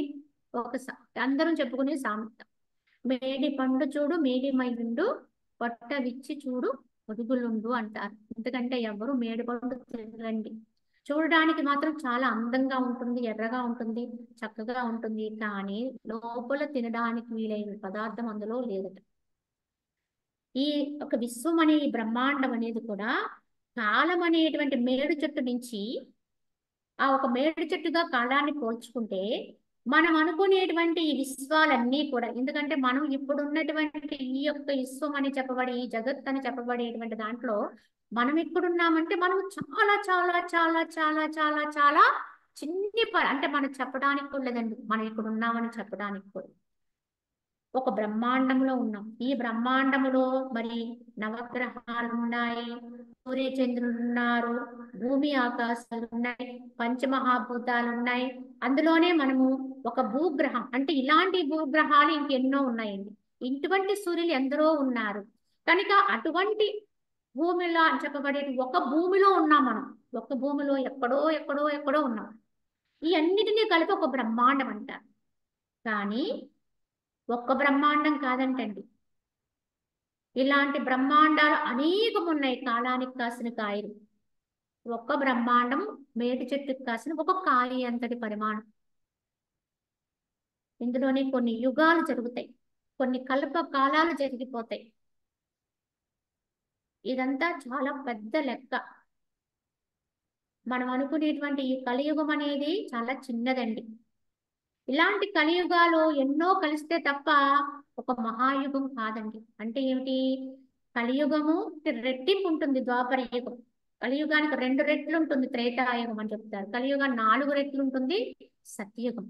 ఈ ఈ అన్ని యుగాలను కలిపితే ఒక మహాయుగం అవుతుంది. ఇటువంటి 1000 మహాయుగాలు కలిపితే బ్రహ్మదేవుడికి ఒక్క పగలంటండి. బ్రహ్మదేవుడు గారు పగలంతా సృష్టి చేస్తూనే ఉంటారు. ఇలాంటి 1000 మహాయోగాల క్రమములో సృష్టి నడుస్తూ ఉంటుంది. మధ్యలో సందులు ఉన్నాయండి. అంటే ఏదో మనకి పగలు రాత్రిలా ఏర్పడినప్పుడు సందుల్లో అప్పుడప్పుడు వినాశమైన కారణాలు వస్తూ ఉంటాయి. కాస్త కాస్త మొత్తము నాశనం అయ్యేది ఎప్పుడు? పగలంతా గడిచిపోయినప్పుడు. అంటే 1000 మహాయుగాల కాలము సృష్టి నడిచి మళ్ళీ రాత్రి అయినప్పుడు బ్రహ్మదేవుడు గారు మళ్ళీ విశ్రమించే సమయం వచ్చిన 1000 మహాయుగాల కాలము సృష్టి మొత్తము ప్రళయంలో ఉంటుంది. ప్రళయం అంటే ఇంక అక్కడ ఏమీ లేదు. సూర్యుడు ఇంతకీ ఇలాంటి 2000 మహాయుగాలు గడిస్తే బ్రహ్మదేవుడికి ఒక్క రోజటండి విశ్వబ్రహ్మకి. మరి ఇటువంటి ఒక్క రోజు, ఇలాంటి రోజులు మనకి ఎలా అయితే 365 కలిస్తే ఒక సంవత్సరం అని చెప్తాం. ఇటువంటి సంవత్సరాలు 120 కలిస్తే ఒక మనిషి ఆయుర్దాయం అండి, పరిపూర్ణమైన ఆయుష్. కానీ బ్రహ్మదేవుడు ఆయుష్ కూడా 120 సంవత్సరాలేనండి. కానీ అక్కడ ఏముంది? బ్రహ్మదేవుడు ఆయుష్ 120 సంవత్సరాలు, కానీ ఆయన ఒక్క సంవత్సరం గడవాలంటే, ఒక్క రోజు గడవాలంటే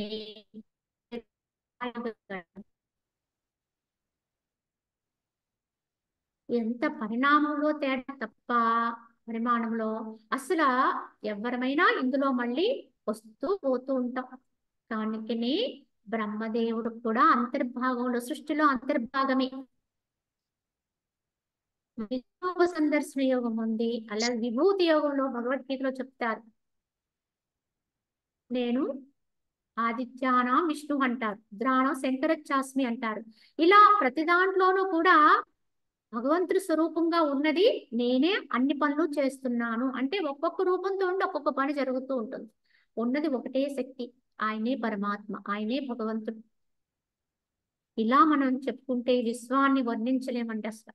కనీసం వర్ణించడానికి కూడా మనకి మాటలు చాలు. పెద్దలు మహనీయులు కూడా దీన్ని పరిపూర్ణంగా వివరణ ఇవ్వలేరు. కొంత తెలిసిందేదో మనం చెప్పుకోవాలంతే. ఎంతకని మనము అసలు దాన్ని తెలుసుకునే అధికారులమై ఉన్నాము.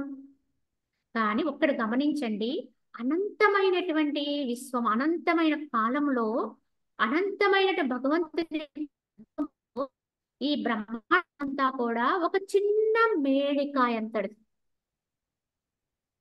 ఇలాంటి కాయలు ఎన్నో ఉంటాయి ఆ చెట్టు. మిక్కిలి, లెక్కకు మిక్కిలిగా ఉంటాయి.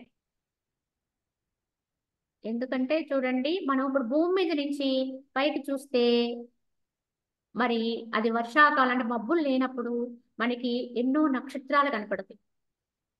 ఈ నక్షత్రాలు ఎన్ని అంటే లెక్కకు మిక్కిలి చెప్పలేం. కానీ ఒక్కొక్క నక్షత్రం భూమి కంటే కొన్ని వందల రెట్లు పెద్దది ఉంటుందంట. దీన్ని బట్టి గమనించండి ఈ విశ్వం యొక్క పరిమాణం ఎంత గొప్పది. ఈ విశ్వం అని చెప్పబడేటువంటి ఈ బ్రహ్మాండం అంతా కూడా ఒక చిన్న మేడికాయ లాంటిది అన్నది.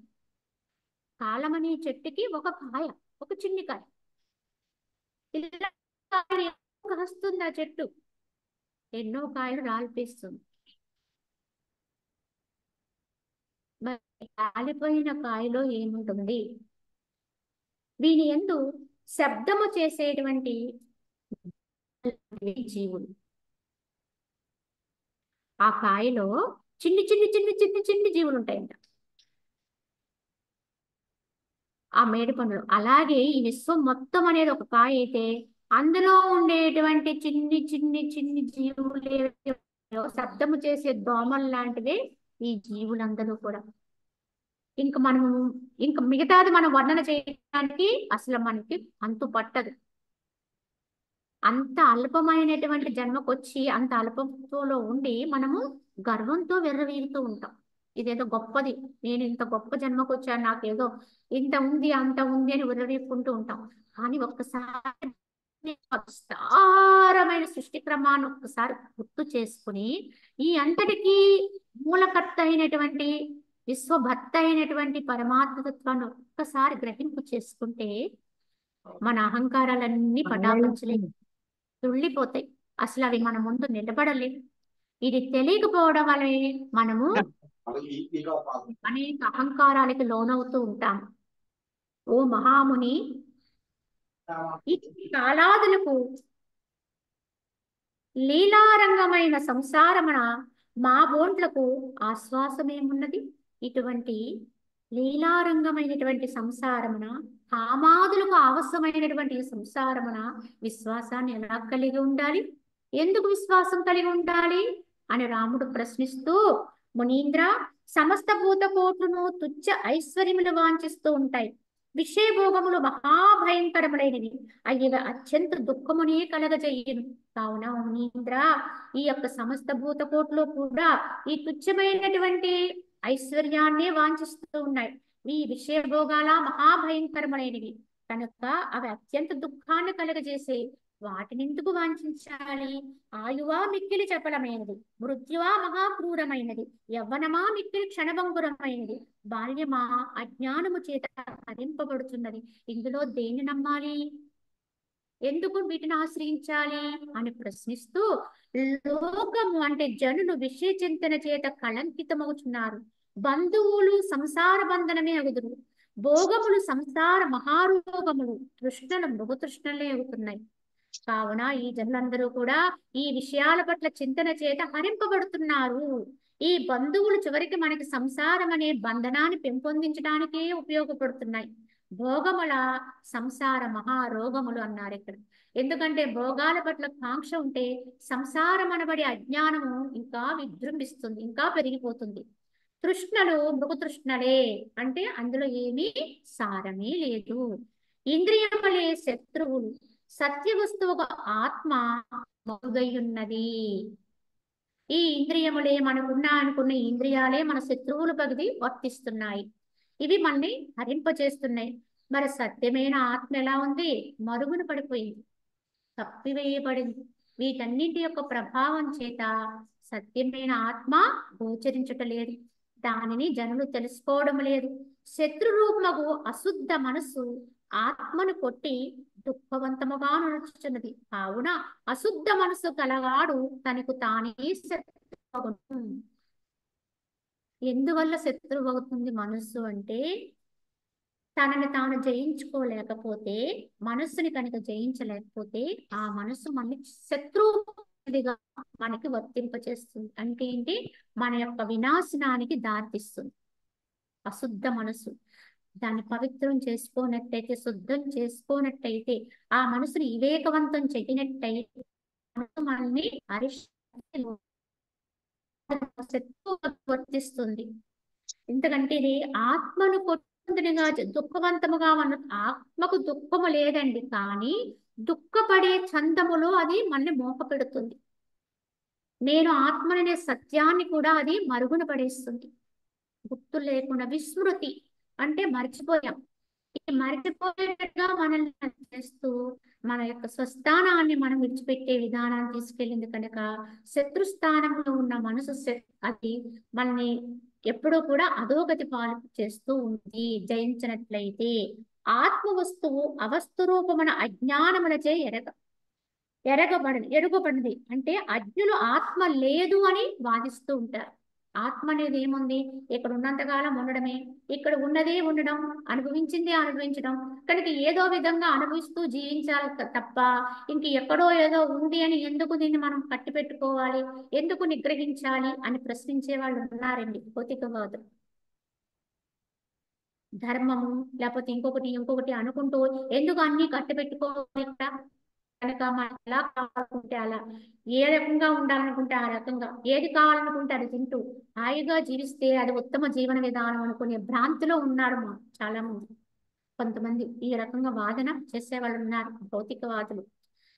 కానీ కొన్ని అటుగా జీవించిన వాళ్ళు ఎవరైనా పరిపూర్ణమైన ఆనందంతో జీవిత పర్యంతము వాళ్ళు జీవించగలుగుతున్నారంటే లేదండి.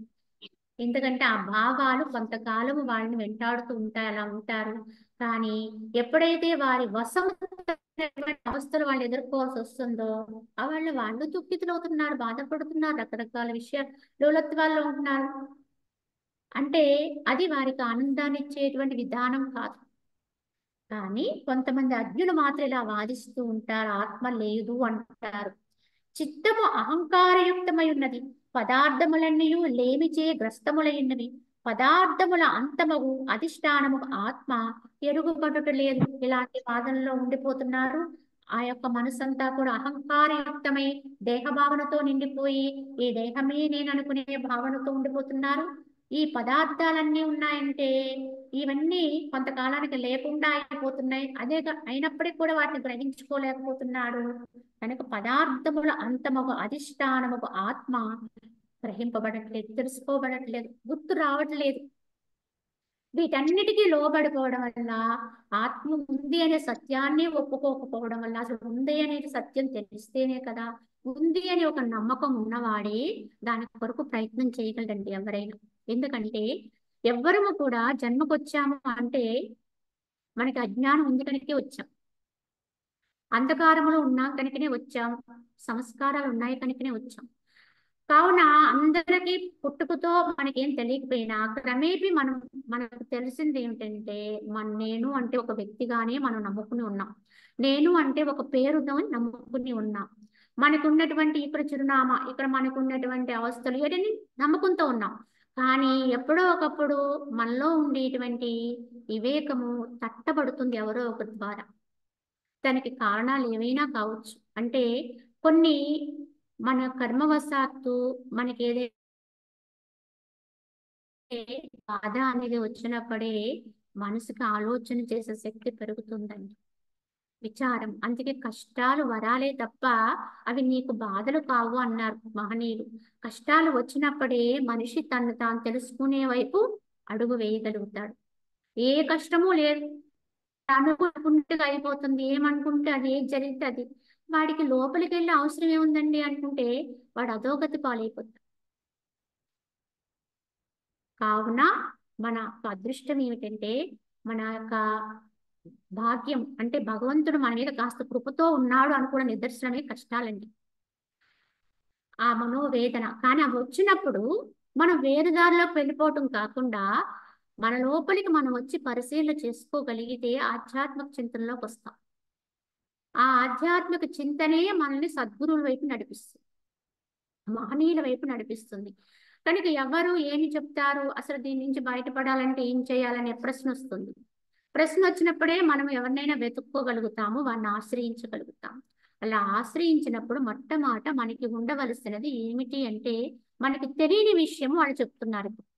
మనకి ఇప్పటి వరకు ఆత్మ ఉందని తెలియదు, అది సత్యమని తెలియదు, అదే నిత్యమని తెలియదు, అదే నేనని కూడా తెలియదు. మనకు తెలిసిందల్లా ఇదే తెలుసు, దేహమే నేను, దానికి ఉన్న పేరే నాది, నాకున్నటువంటి సంపదలే నావి, నేను అనుభవిస్తున్న అవస్థలే నావి, నేనంటే నేనే అనేటువంటి భావనతోటే ఉన్నాం. కానీ ఒక మహనీయుని ఆశ్రయించితే అప్పుడు మనకి వచ్చినటువంటి సందేశం ఏంటంటే మొట్టమొదటే దీన్ని ఖండిస్తారు, ఈ భావం నుంచి బయటపడు. ఎందుకంటే భగవద్గీత సారాంశం అంతా ఇదే. యోగ వాసిష్టములో శ్రీరాముడి చివరిగా పూర్తిగా వశిష్ఠుల వారు బోధ చేసేది కూడా ఇదే. కానీ శ్రీరాముడికి బోధ చెయ్యకముందే ఆవిడ పరమ వివేకి ఉన్నాడు ఇక్కడ. కనుక ఆయనకి వెంటనే అది వంటబట్టింది, అందుకే ఆయన దేవుడయ్యాడు. ఈ రోజు కూడా రాముడి యొక్క రూపానికి మనము చక్కగా ఆలయాలు కట్టి ఎంత గొప్పగానో ఉద్ధరిస్తూ, రామాలయం అనేది మన ఊర్లో ఉంది కనుక మనం గొప్ప అదృష్టవంతులం, అమ్మో రాముడికి గుడి కట్టామని మనం సంబరపడుతున్నాం. కానీ ఒకటి గమనించండి, రాముడికి మీరు బయట గుడి కడుతున్నారు, కట్టండి, తప్పులేదు, మంచిదే.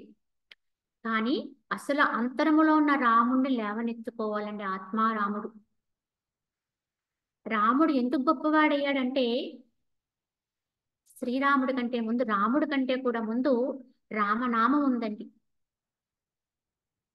మనకి విష్ణు సహస్రనామములో శ్రీరామ రామ రామేతి రమే రామే మనోరమే సహస్రనామ తత్తుల్యం రామనామ వరానని అని చెప్తారే, ఈ మంత్రార్థంతో కూడిన రామనామము శ్రీరాముడు జన్మ కంటే ముందుదట. ఆ రాముడు నామమే, ఆ రామనామమే వశిష్ఠుల వారు ఈ రాముడికి పెట్టారట. ఎందుకంటే ఈయనంత గొప్పవాడు అవుతాడు కనుక ఆ రామనామాన్ని ఈ రాముడికి పెట్టి దానికి తగ్గట్టుగా ఆయన జీవనాన్ని చక్కగా రూపుదిద్దించారు. వాల్మీకి మహర్షి కథానాయకుడు శ్రీరాముడే కనుక రామాని ఆయన తయారైపోయారు. అయితే అంతటి ఈ జ్ఞాన ఎందుకయ్యాడు రాముడు ఇంత దుఃఖితుడై ఈ విధముగా ఆక్రోశిస్తూ వైరాగ్య చింతనతో ఉండి మరి రాముడు ఇవాళ దేవుడైపోయి మనందరం మన గ్రామాల్లోనూ లేకపోతే పట్టణాల్లో ఎన్నో మందిరాలు నిర్మాణం చేస్తూ మనం అక్కడ సరిపెట్టేసుకుంటున్నాం. కానీ ఆ రాముడు ఎందుకు దేవుడయ్యాడో గమనించండి. ఆ రాముడు తన రామతత్వాన్ని తెలుసుకుంటాడు. ఇంత వైరాగ్యుక్తుడై ఉన్నాడు కనుక అప్పుడు ఈ వశిష్ఠుల వారి బోధ చేత తమలో ఉండేటువంటి తానై ఉన్నటువంటి రమత్వాన్ని ఆయన పొందుతాడు. పొందాడు కనుకే రాముడు దేవుడయ్యాడని దైవత్వాన్ని అందుకున్నాడు. ఆ రూపంతో ఆయన దైవత్వాన్ని అందుకుని జీవించాడు కనుక శ్రీరాముడు పూజనీయుడయ్యాడు. శ్రీరాముడికి మందిరాలు కడుతున్నాడు.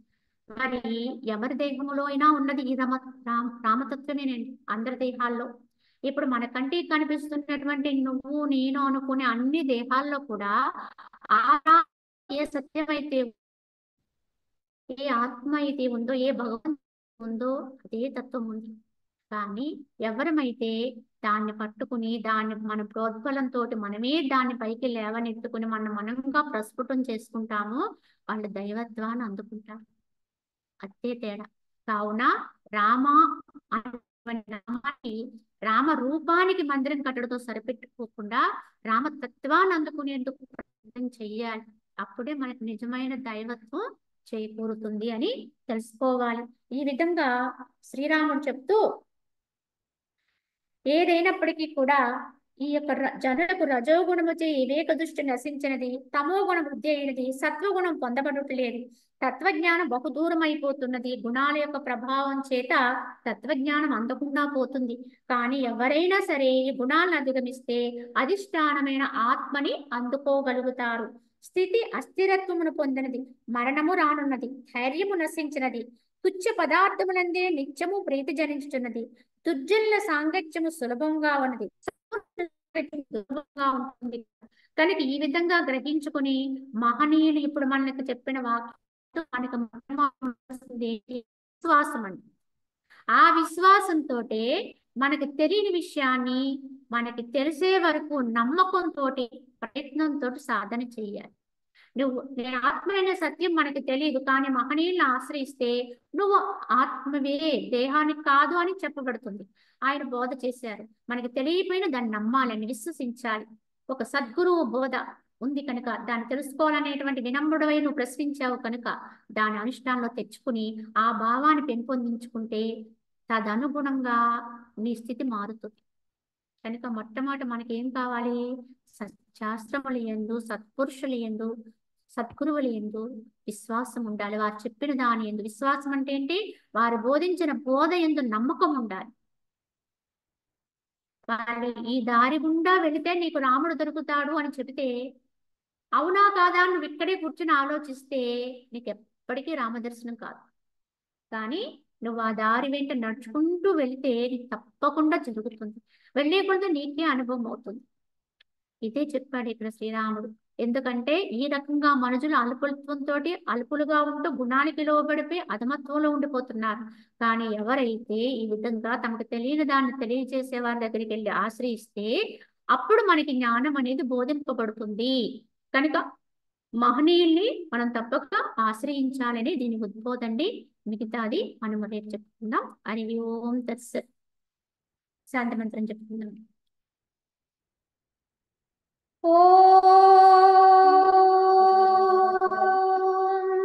असतो मा सद्गमय तमसो मा ज्योतिर्गमय मृत्योर्मा अमृतंगमय। ओम शांति शांति शांति।